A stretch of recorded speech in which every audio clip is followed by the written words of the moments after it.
And we are live. What's going out there, YouTube? This is SEL0320 representing JBS. We are back for another live discussion of Fear the Walking Dead Season 2. This is Episode 5, Captive. I've got JOR-ELS Alexandria here. It's just going to be me and him tag teaming this one. We're going to give you a fresh perspective on it. But if you have not seen the episode, take this, put in your watch later, come back to it, because we're going to be talking a whole lot of spoilers. What's going on, Drew? Yo, what's going on, man? Fear the Walking Dead time. Man, I can't believe we're still reviewing this now. I'm not even gonna comment on that. But yeah, so let's go ahead and get into this episode. Actually, I mean, to be fair about the series, the first episode was okay. Second episode was not needed. Third episode was meh. But this fourth episode and then this fifth one, it's been definitely a step up for me. I've actually really enjoyed the last episode and the one before that, surprisingly. It's just, with them having a full season, I don't know how good it's going to be long term. But I've actually been really entertained, specifically with this episode. What was your take on this episode in conjunction with the season as a whole? I guess short thoughts. It's good for sure. I think the last episode is probably the best one so far. The way you summarize the episodes until now are pretty accurate. Pretty on the. That's how I feel. And but this episode, it was good. You know, I gave it like a solid 8 out of 10. I was entertained. You know. It still doesn't feel like the show still doesn't feel like important as a whole. Like I feel like I'm watching it like very casually. Like I'm not watching it because I'm like, oh my god, I can't wait to see what happens next. But with that one exception, this was a good episode for sure. Yeah. So you're kind of thinking it hasn't gotten its legs yet. Do you think it's got its capability of getting any legs? With me, I go back and forth with it. Like I don't know. It's still, even with the first season, which I think I overall gave it 7 or 8 out of 10. They just both feel so unnecessary, like unnecessary filler that I'm just watching because why not? It's not outright trash. So not yet, anyway. So yeah. Yeah, I mean, I'm kind of, I have this interesting feeling that things are going to pick up and they're going to progress pretty well. And I think that by the end of this season, at least 2 of the main characters won't make it. But then I remember we had that same assessment with The Walking Dead and we got let down and shot down pretty bad. Pretty bad. So I don't want to do that with this show. But anyway. These are Nick picks. All we're going to talk about this episode. So, as far as the episode is concerned, what was your favorite moment of this episode? Favorite moment. I'm actually skipping to the episode right now. That's a good question, man. I don't know that I really have a favorite moment, to be honest. Nothing particularly stands out substantially. Yeah, there's moments that I think are really interesting, like when Connor got bit the fuck up, or I like the surprise of Chris kind of losing his shit and shooting that guy. But I don't have like a main favorite moment. Yeah, I'm torn too. Like for me, I think it was the moment when Chris was having the conversation with that guy, Justin McCartney's character, and like he was egging him on. I thought that was a really tension-filled moment that I was like, this is the moment that Chris is about to mess up. This is the moment that Chris is about to lose his. Because, I mean, as soon as he said something about his mom, I was like, you don't understand how sick this boy really actually is. Sure. You know, he took his mom's body and just shoved it over, you know what I'm saying, like a boat without any kind of regard or respect, you know? So I was thinking that, I think that for me, even though the payoff was so stupid for him to do that, it added tension and weight to the show that I actually felt that I really needed. And I mean, the thing about this season and just the show in general is that things happen and you're left with a surprise because they don't tie things together. What I mean by that is like the girl Kim, the Asian girl, that when she got the freaking raft cut off and she's put out there, I was thinking to myself, I was like, didn't they say that she's gonna be like a show regular? And then for her to pop up and when she did, it was an awesome surprise. When Connor got bit, I was thinking to myself, they never showed him like turning. I was thinking, is there a possibility that Kim could have cut his arm off and he survived? Like, I don't know these things because I don't know what happens to Kim. I don't know what Jack's gonna do, and I don't know what happened to Connor. And I like that about the show. But it doesn't. I don't know if it helps the episodes when they kind of leave it out there like that. I don't know. Yeah. Well, for one, I just gotta say, I feel like Connor is a goner. You like what? But I think he's a goner for sure. I mean, like, what the fuck? You guys like that? But I think he's a goner. Like, if he survives that shit, then that's really bizarre. I feel like he's just fucked. Which, if that's the case, that's really weird because this motherfucker was only introduced like so long ago. You know, that was a big chunk, though. You know, I mean, unless someone like just like slid into place with like a burning hot fucking machete and just said "Whatcha" to his arm, I think he's fucked for sure. Yeah. I'd be blown away if he actually like survived that somehow. That'd be weird. It was a huge hole. Yeah, that's what I'm saying. Like, here's another pun on words. It's a huge hole for me that I don't know what the heck happened. But then there's a huge hole in the man's arm. Like, I looked at that, my reaction, I was like, gosh, damn, they took a chunk out of that man. But I don't know. I that's the thing I like about the show is the fact that there are a lot of times I don't know what happens because they just keep moving forward. And the other thing about this show, I don't know if you picked up on it, the aerial shots I really liked. As far as the cinematography in general, like the actual liner and the way they had it off the shoreline, I love the visual aesthetic of those panned out shots with the daughter. Alicia. Some of the shots from above, like with her, and I guess like courtyard of gifts or whatever were pretty dope for sure. Because I wasn't sure, like, is this all practical? Is this sort of like a mixture of practical and CGI? It was interesting. Like when she jumps off the ship into the water. There's definitely some good cinematography in the episode. I'm still just in general, the color palette for Fear the Walking Dead. This is gonna sound really nitpicky, but like the color palette for Fear the Walking Dead still irks me. Like I know a lot of people love it, but it's I don't know. It's still weird for me. I gotta admit. Yeah. At first, I didn't like it, but I like the fact that they are staying consistent with it because it makes me feel a real difference between this and Walking Dead. There is that, but it just.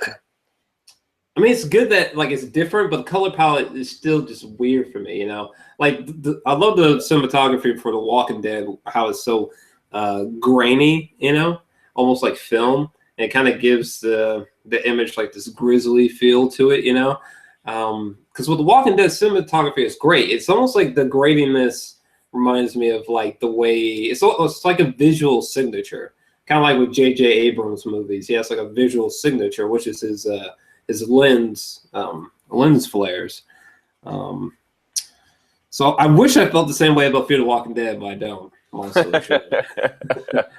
Yeah, I mean, well, like I said, I mean, for them now to have more to go with as far as story and a longer amount of time, I mean, like, there's a lot of things that can be fleshed out. You know what I'm saying? Like, what's going to happen when they actually meet Abigail? Strand is going to, interact with them. How does that change the dynamics of the group? Yeah, and just a brief pause. Like, is Fear the Walking Dead, like, on a break right now? Like, I just heard something. They got 2 more episodes, and then it's going to be the mid-season finale, and then they're going to take a small break. Oh, okay. There's gonna be 2 more. All right. Because I just thought like the last episode for some reason was the mid-season thing, and I was like, wait, what? Already? That's weird. Not in the sense that I was like just so excited to see more, but I was like, really? That's kind of bizarre. Yeah. Which is actually still kind of weird. Actually, like it's not like it's that great of a show that people are gonna be like, oh no, why? I just feel like people are gonna be like, all right, well, I guess we'll catch it when it comes back on. Yeah, there's not gonna be any gauging of like, oh, Game of Thrones, Fear the Walking Dead, TiVo, Game of Thrones, TiVo. It's just Game of Thrones. So, Yeah.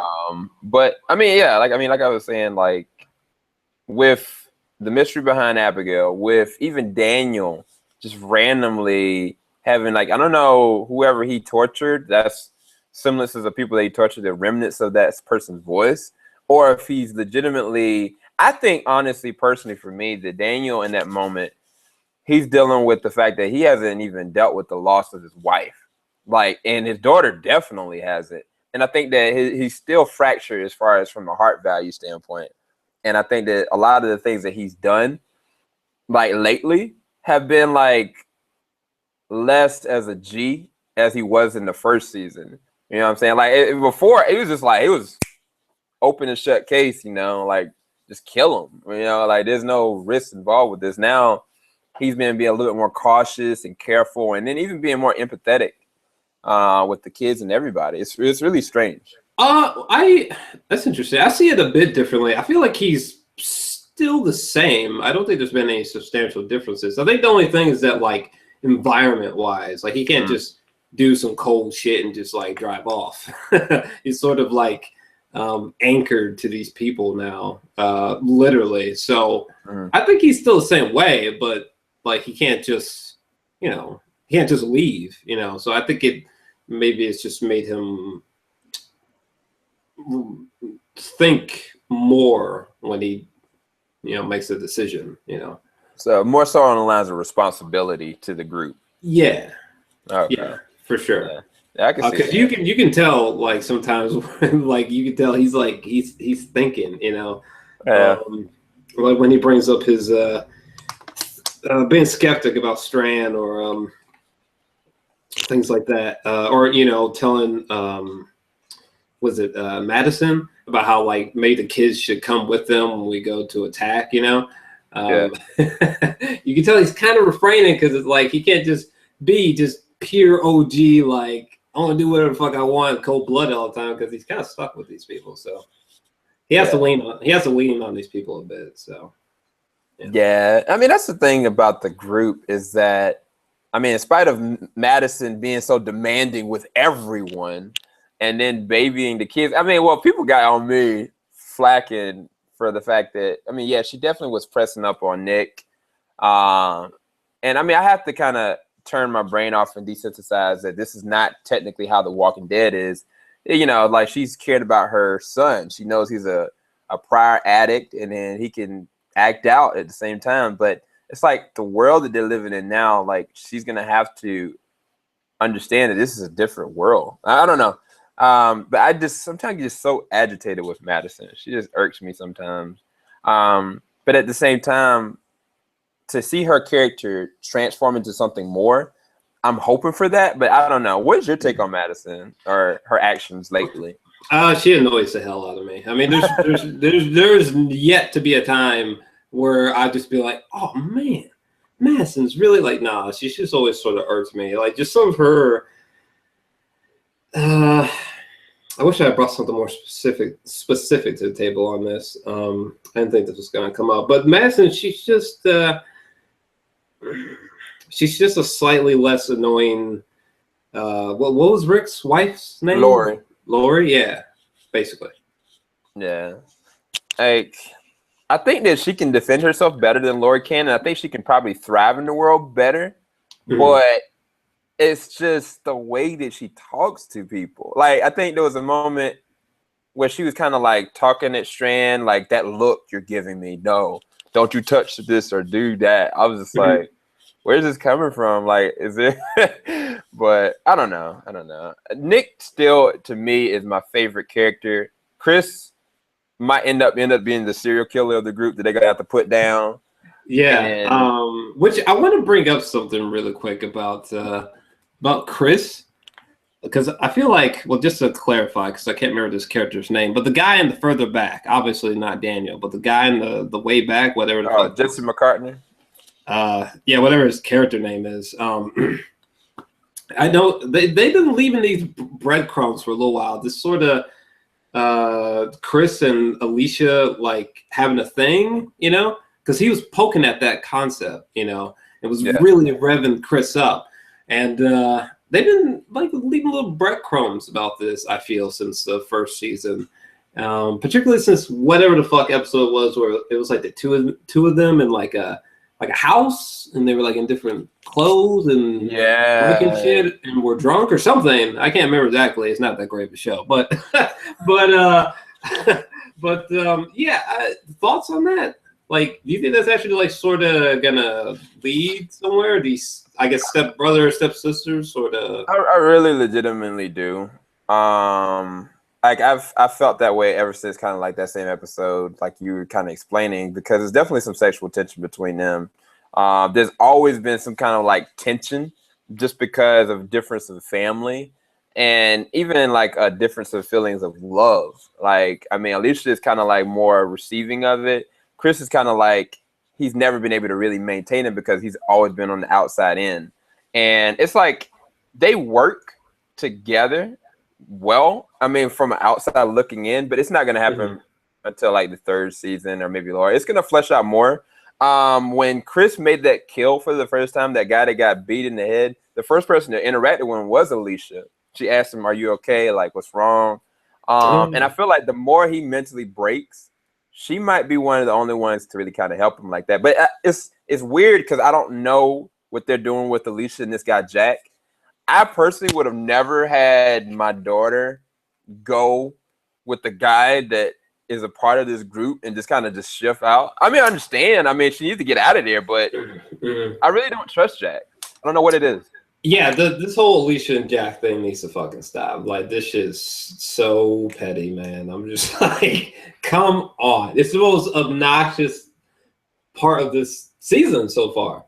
It's like, why are you just like, oh my God, like, stop hugging this fool. Stop having these calm conversations with this. This dude is not your friend, okay?